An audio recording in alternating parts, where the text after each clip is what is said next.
السلام عليكم ورحمة الله وبركاته حبايب قلبي، وحشتوني طبعا. هتكلم معاكم في الفيديو دوت عن طاقة برج العقرب لشهر يناير سنة 2022. وهنشوف طاقتك الأول يا برج العقرب. هنفتح كده على طاقتك ونشوف ايه التطورات.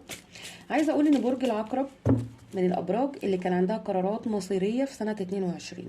انت خدت قرارات مصيرية يا برج العقرب، قرارات جريئة. يعني انا شايفة ان انت في سنة 22 انت كنت جريء جدا. خدت قرارات وكأنك خلاص، يعني انت مش هتستنى ان انت تفكر. في ناس انفصلت في 22 من برج العقرب، فعلا كان في عندكم انفصال.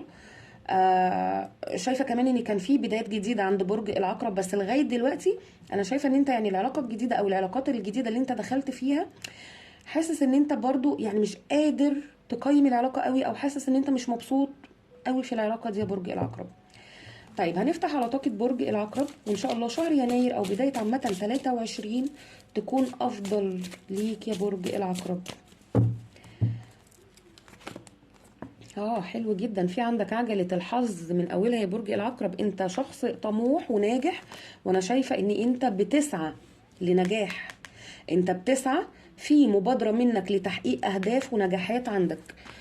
فعلا شغال على نفسك قوي، شغال على نفسك قوي. ايت اوف بنتكلز، انت شغال على نفسك قوي كانك فعلا عايز توصل.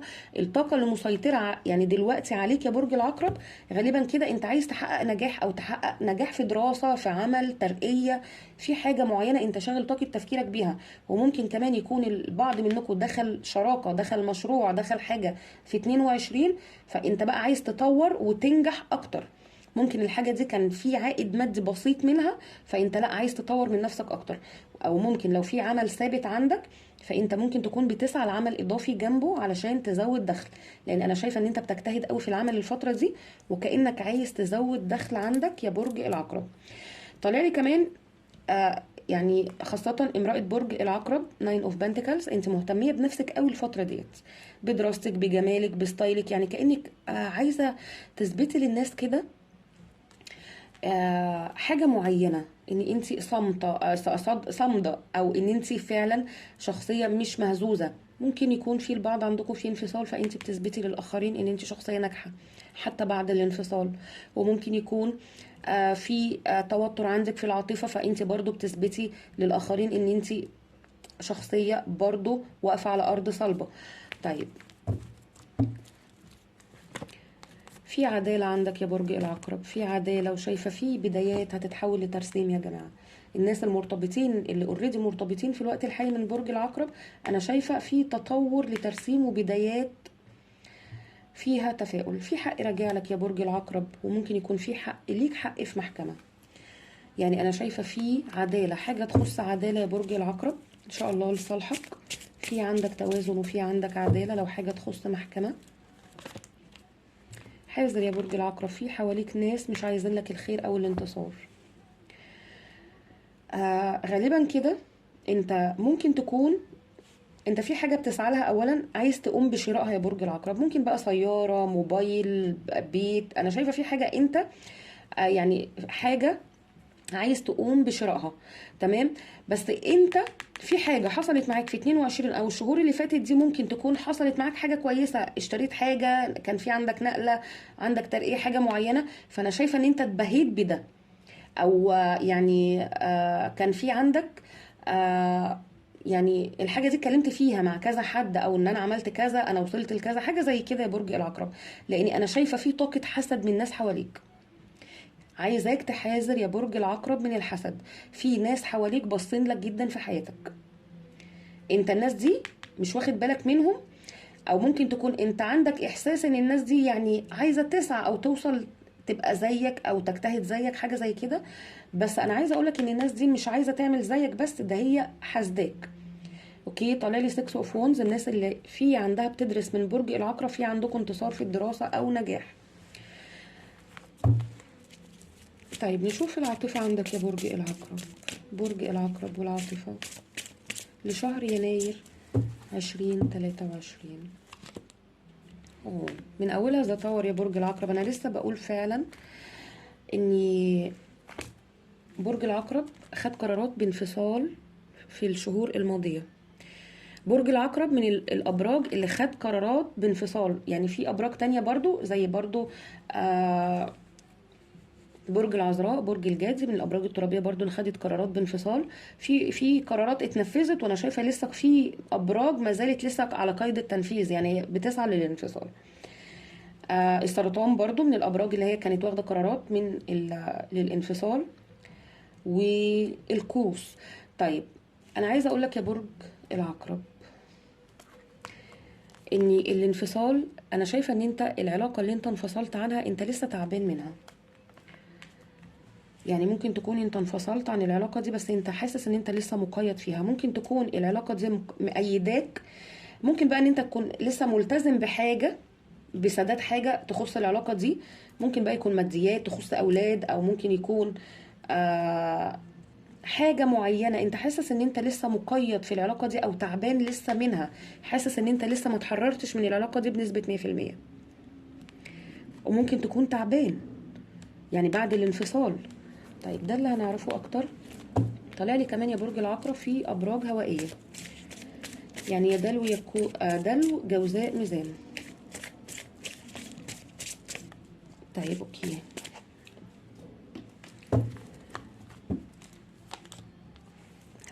يا برج العقرب اوكي. طبعا برج العقرب من الابراج اللي ما بيحبش السيطرة، ما بيحبش حد يديله اوامر، ما بيحبش مثلا حد. انا طالعه لي الابراج الهوائيه كتير. لا طالع لي كمان برج الثور، طالع لي كمان برج الحمل. طيب انا شايفه ان الشخص اللي كان معاك اللي انت انفصلت عنه يا برج العقرب، شايفه ان هو كان مسيطر زياده عن اللزوم، او ممكن الشخص ده كان بيفرض عليك اراء، او ممكن الشخص ده كان يعني دايما عايز يحطك ان انت تسمع كلامه، او ان انت لا تعمل كذا لا ما تعملش كذا. او ممكن الشخص ده يعني كان بيحطك تحت ضغوط، فانت اوريدي انت ما بتحبش كده. انا عايزه اقول لك كمان ان في طاقه مراقبه منه. الشخص ده بيراقبك حتى بعد الانفصال. فانا شايفه ان انت العلاقه دي تعبتك ارهقتك. حاسس ان انت يعني انت يعني من الابراج اللي انت ما بتحبش تاخد اوامر من حد. حاسس ان انت كمان يعني ممكن البعض منكم من برج العقرب اللي تم انفصال، انت يا برج العقرب حاسس ان كمان الطرف الاخر كان بعيد عنك بالمشاعر. لاني انا شايفه ان انت ناين اوف كابس، انت كنت بتتمنى حاجه تانية، او ممكن يكون كان في عندك علاقه تانية يا برج العقرب. انت كنت بتتمنى ان انت آه يبقى في عندك حب، مشاعر، تعيش الاجواء الرومانسيه. فممكن غالبا انت دوت ما كنتش حاسه مع الشريك، لان انا شايفه ان انت كنت بتتمنى حاجات مش شايفها مع الشريك او الطرف الاخر يا برج العقرب او الحبيب. طيب اوكي.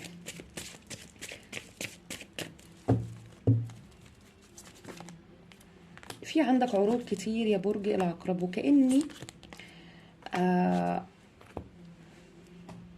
في عندك عروض كتير، يعني كأني في عندك آه علاقات كتير، او ممكن تكون دخلت في علاقات، او ممكن يكون في علاقات جديدة عندك. انا شايفة في علاقات جديدة عندك بس كذا علاقة، انت كأنك محتار، او ممكن تكون عايز تقرر هل انت هترجع للماضي او تبدأ حياة جديدة مع العلاقات الكتير دي. لان انا شايفة في حواليك علاقات كتير او حواليك ناس كتير منجذبة لك.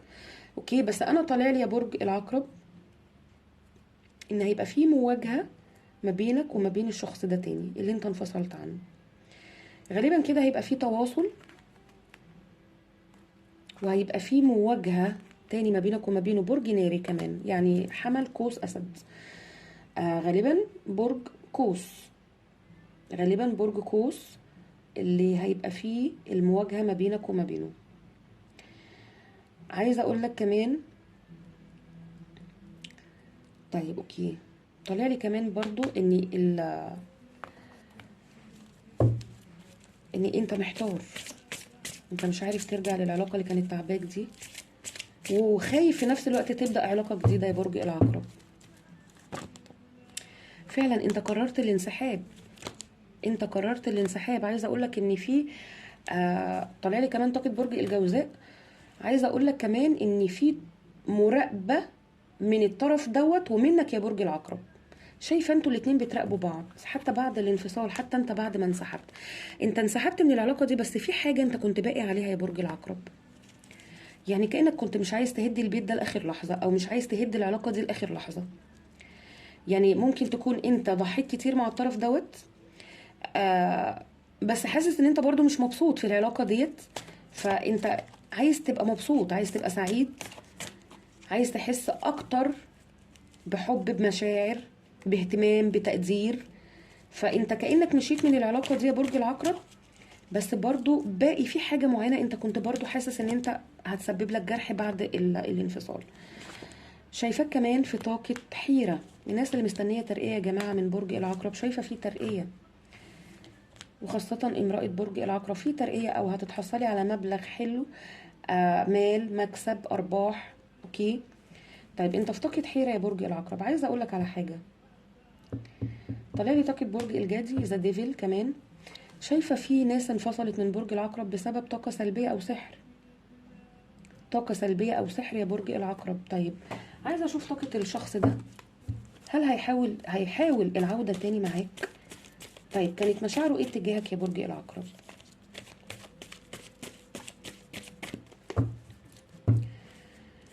كانت مشاعره. طلع لي كمان برج الثور.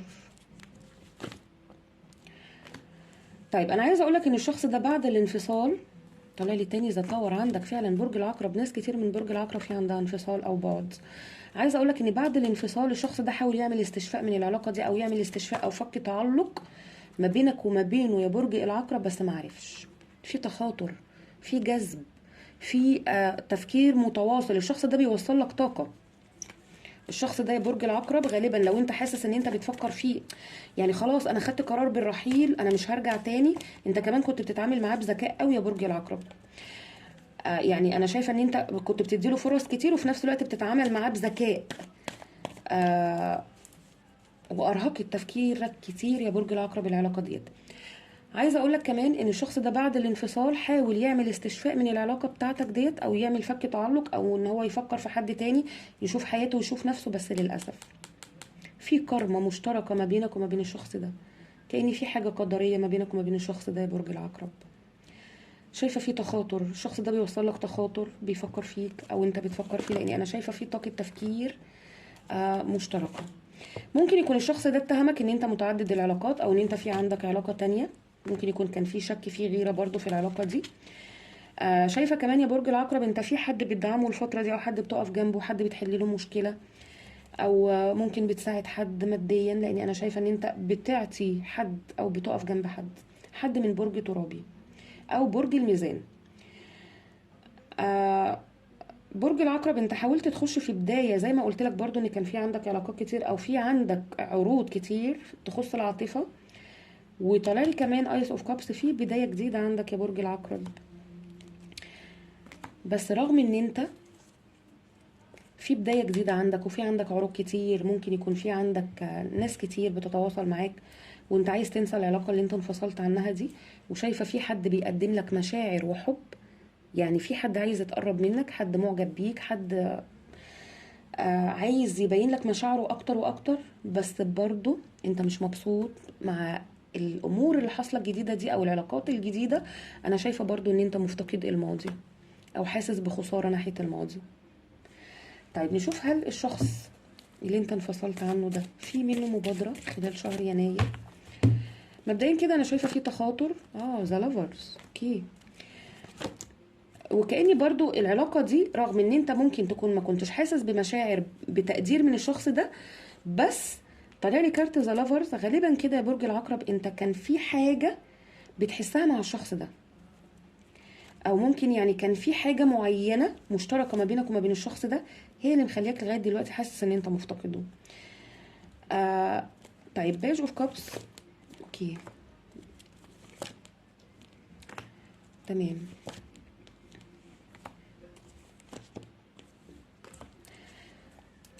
برج العقرب، عايزة اقول لك العلاقة دي فعلا سببت لك ضغوط، بس انا شايفة هيبقى في مواجهة تاني ما بينك وما بين الشخص ده. آه غالبا كده. برضو انا شايفة في، يعني انا كل الابراج، كل الطاقات عندي طاقات نارية، وعندي طاقات هوائية، وعندي طاقات مائية. الطاقات الترابيه هي اللي قليله شويه معايا. طالع لي كارت الميزان، طاقه برج الميزان. اوكي، طالع لي كمان اوكي برج الدلو، طالع لي سرطان.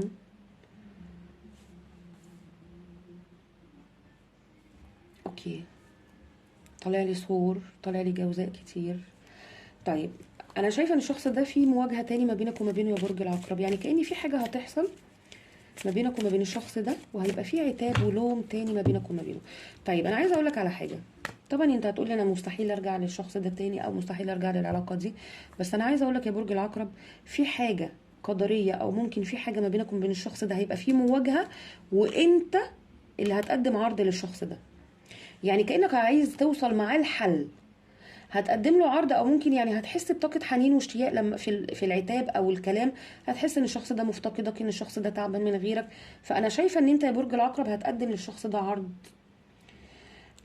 ممكن مش عرض رجوع، بس يعني كأنك هتقدم له عرض ان انت هتبين له مشاعرك شويه، او هتحس باهتمام من ناحيته. بس انا شايفه هيبقى فيه مواجهه خلال شهر يناير، او عتاب ما بينك وما بين الشخص ده يا برج العقرب. هيبقى في عتاب تاني، شايفه في باب لسه ما بينك وما بينه ما اتقفلش. يعني انا شايفه في باب لسه ما بينك وما بين الشخص ده ما اتقفلش يا برج العقرب. طيب اخد رساله. ربما يدمرك ان تراني مع شخص اخر، واعرف انك لن تنتظرني للابد، انا في صراع شديد. يعني هو عارف ان هو ممكن يخش علاقات، انت يا برج العقرب ممكن تخش علاقات، وممكن هو يكون عارف بدوت، لان انا شايفه في طاقه مراقبه رهيبه. اوكي، فممكن الشخص ده يكون حاسس ان انت ممكن تكون دخلت في علاقات تانية، وهو ممكن يوصل لك برضو، يعني هو برضو ممكن يوصل لك ان هو برضو هيدخل في علاقات. يعني انا شايفه ان هو زي ما حاسس، ممكن يكون عن طريق السوشيال ميديا بقى انت بتعاند يا برج العقرب، او ممكن تكون بتوصل له مثلا حاجات عن طريق السوشيال ميديا ان انت دخلت في علاقات، ان انت عندك بتعمل بقى كومنتات لناس تانية، بتنزل صور ليك ان انت في اسعد حالاتك. فهو حاسس ان انت دخلت في علاقات تانية، علشان كده هو هيرد لك نفس الشيء. هو برضو عايز يوصل لك نفس الشعور اللي هو حاسه بالتعب والقهرة، فهو برضو ممكن يوصل لك ان هو برضو دخل في علاقات تانية. طيب اخد رسالة تاني من عقله.